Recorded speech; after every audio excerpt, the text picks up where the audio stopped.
Hi, my name is Brian. I'm a first-generation pilot with no farming experience. I want to be an ag pilot.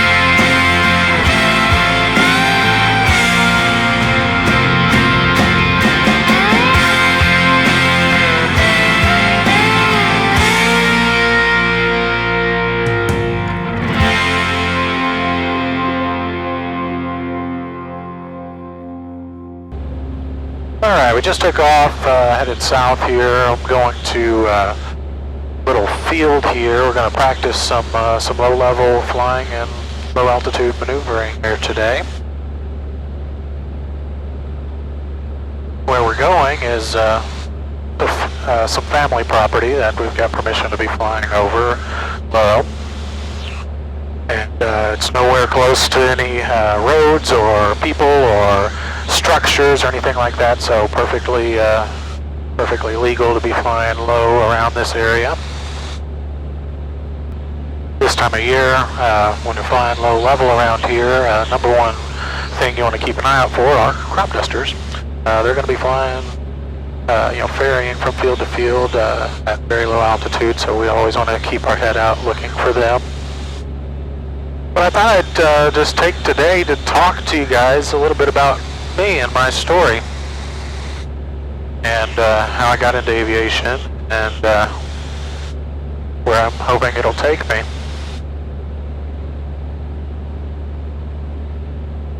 So we're getting close to the field here now.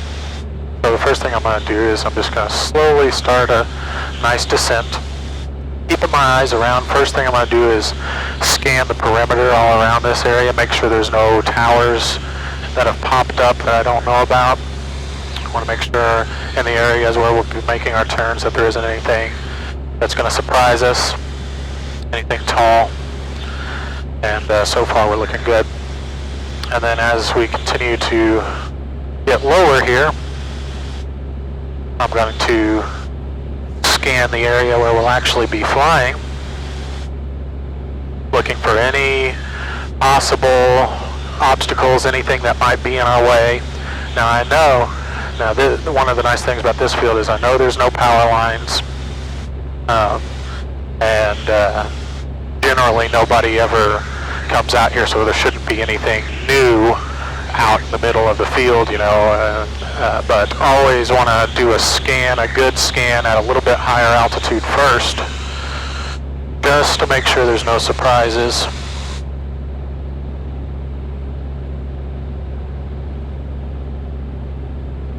Taking a good look at it. Feels a little wet.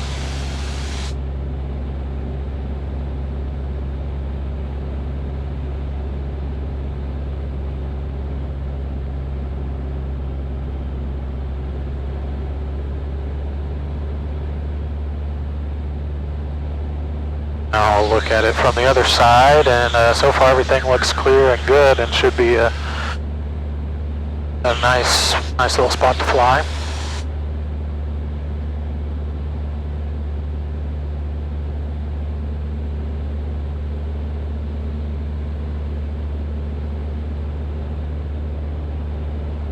All right. Yeah, I think our scan looks good, so I think I think we're safe to get in there.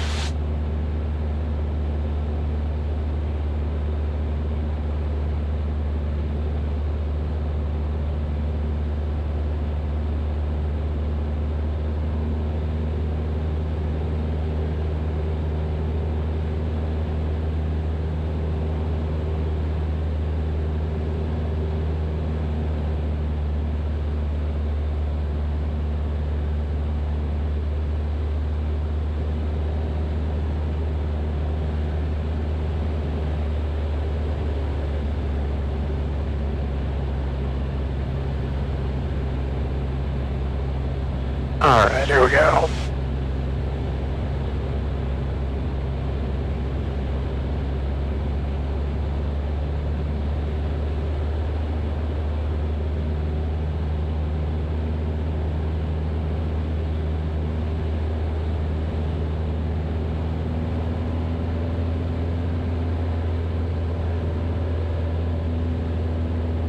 So when I first got introduced to aviation, my dad, he would take me to air shows all the time, every summer. That was back when there used to be a lot of local air shows, smaller ones, so anytime a little town around here would have a local air show, we'd go to it. And I loved watching the aerobatics and all the cool airplanes. In addition to that, we flew radio-controlled airplanes. So ever since, I don't know, probably 5 years old, I had been flying radio-controlled airplanes with my dad and my grandpa. That was really where I learned just the fundamentals of flight. That, in addition to that, also, good old Microsoft Flight Simulator on the computer.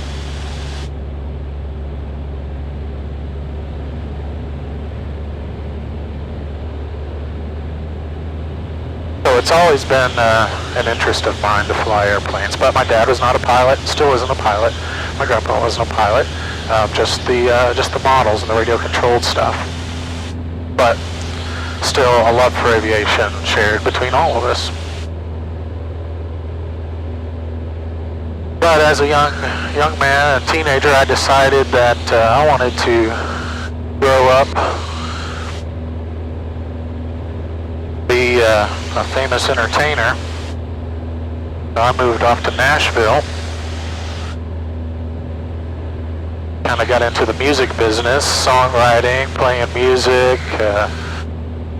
Just dabbled in a lot of different things while in Nashville. Spent a little time actually as an actor in a couple musicals. And then decided I wanted to get married to my lovely wife. And once we decided we wanted to get married and kind of start a family, well, the lifestyle of being in that business just wasn't something that was right for me. I didn't want to be out every night, in the bars and traveling. Just wasn't what I was looking for.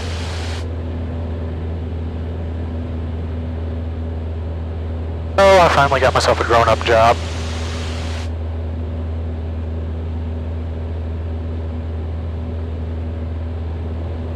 And that's when we had our first little boy. And we soon found out it was a challenge raising him so far away from family, so we decided we were going to move back to our small town home here in southeast Missouri. That way we could raise our boy close to family, because both of our families are from this area.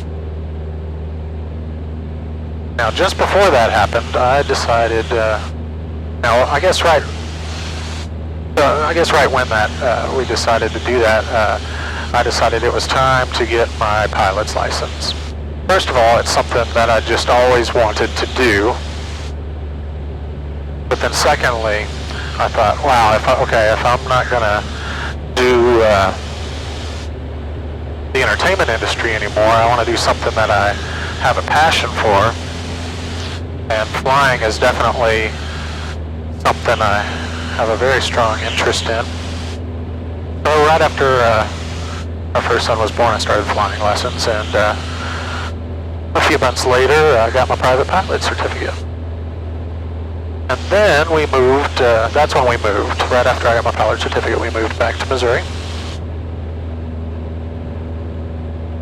And I knew at that point in time that what I wanted to do was be a crop duster pilot. I'd always wanted to do it since I was a little kid. So I thought, yeah, that's what I want to go for. But I couldn't admit it to anyone. I couldn't admit it to myself either. Really what it came down to, I was nervous. I was afraid that everyone was going to say, oh no, you shouldn't do that. It's so dangerous and awful. You need to do a different job than that. And I didn't want people to tell me that, because it's really what I wanted to do. So finally worked up the courage and committed to working towards a career as an ag pilot.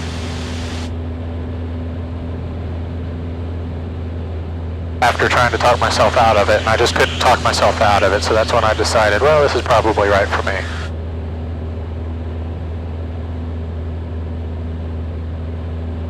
So once I got committed, I decided, well, probably a good idea is I need to decide if I like this or not, or if flying a crop duster is going to scare the crap out of me.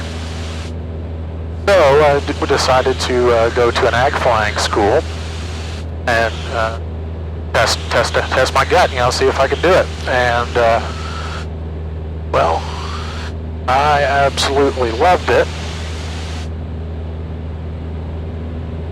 And just knew for sure after that this was the right choice.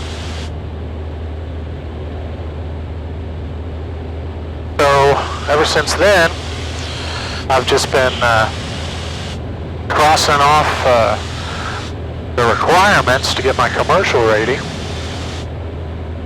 and hopefully sooner than later all that will be finished, and I'll be ready to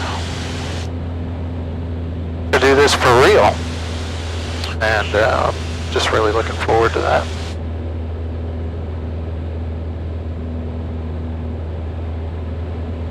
So as of right now, me and my wife, we have 2 little boys. We've got a 4-year-old and a 2-year-old, and throughout this whole process, they've been well, my oldest has been alive since I started my flying lessons, and there's definitely challenges in trying to make this type of a career change while still supporting a family.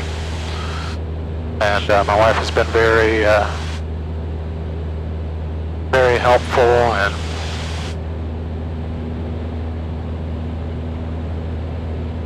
we're on our way.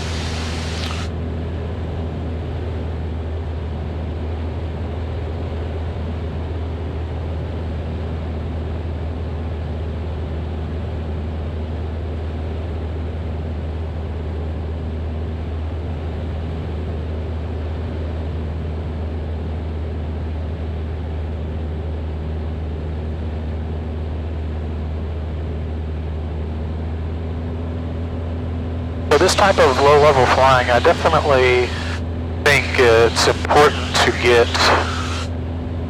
some training in this type of flying before you go out and try anything like this. So I had quite a bit of training at the ag school in low-level flying and understanding the risks involved and understanding how to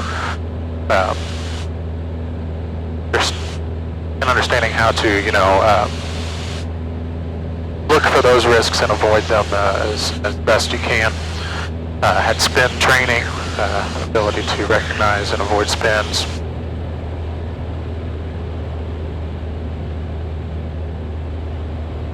So this kind of thing is a lot of fun, and I think everyone should get some experience with low-level flight, but just be careful if you go out there trying to do, yank and bank real low level without having some experience, some experienced flight instructor with you first to help you understand the risks involved and how to fly safely at low altitude.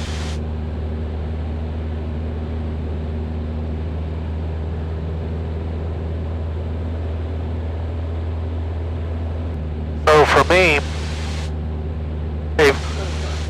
my kind of motto that I want to put out there with this channel is make it happen, and it's up to you to make it happen. Whatever it is you want to do in life, it's up to you to make it happen. And I came to that because I always felt like aviation was out of reach. It's like flying my own airplane was something that I could never really achieve. It was just reserved for those really wealthy guys or the people whose family had been in it for years. Those are the people who got to fly airplanes, not me. But that was wrong. That was the wrong way of thinking. So I was determined that I'm going to get my pilot's license. And then once I did that, I thought, wow, if I can achieve that, then I could probably achieve owning my own airplane. Which had always seemed like an outrageous thing to believe I could do. But after just some research, I found out that, owning a small airplane, a humble small airplane is very attainable if you're smart about it. And so I was able to buy my first airplane. It was a little Cessna 150, and just flew the heck out of it. And then decided if I was going to do the crop duster thing seriously, I needed to build some real tail wheel time. So traded the 150 and got this Pacer, and it's just awesome. So you just, to me, you can't let yourself talk yourself out of doing what you want to do, and you can't just sit back and expect it to be given to you, or for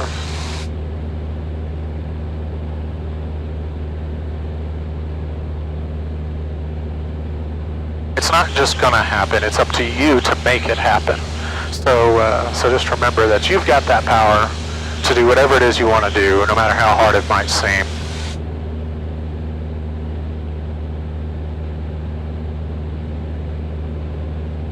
Right now, it's up to me to make this landing happen.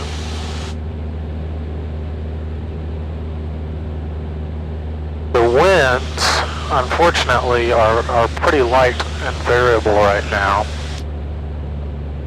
which usually we can deal with, but just have to be prepared for a little gust to come from any direction at any time, which is usually not a fun surprise in a squirrely little tail wheel like this Pacer. Spike the traffic, Pacer 06 Charlie, downwind, runway 21, Sykeston. But we'll see what we can do.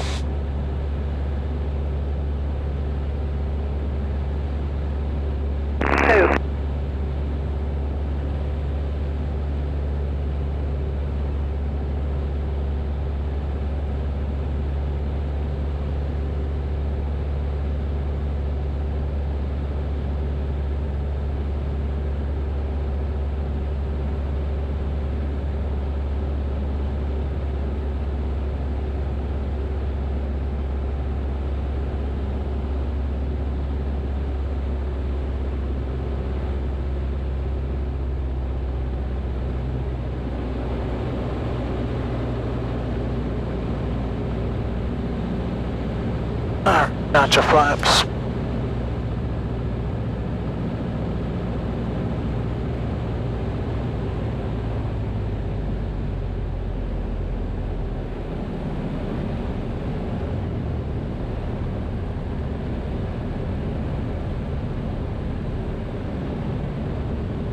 Spike the traffic, Pacer 06 Charlie, base runway 21, Sykeston.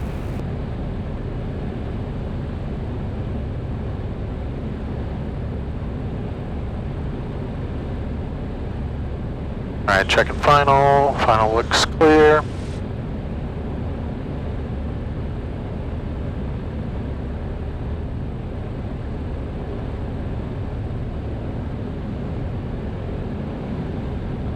Track the traffic, Pacer 06 Charlie, final, runway 21, Sykeston.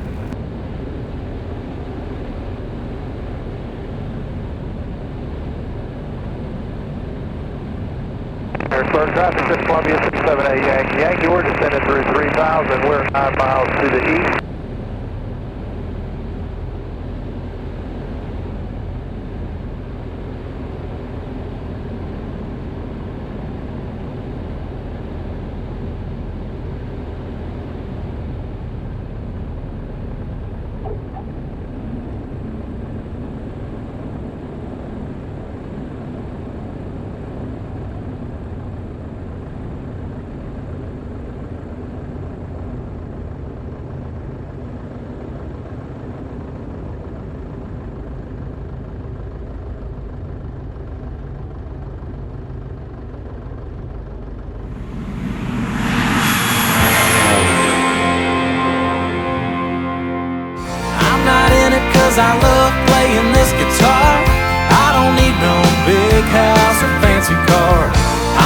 looking for the fame, 'cause that would drive me crazy.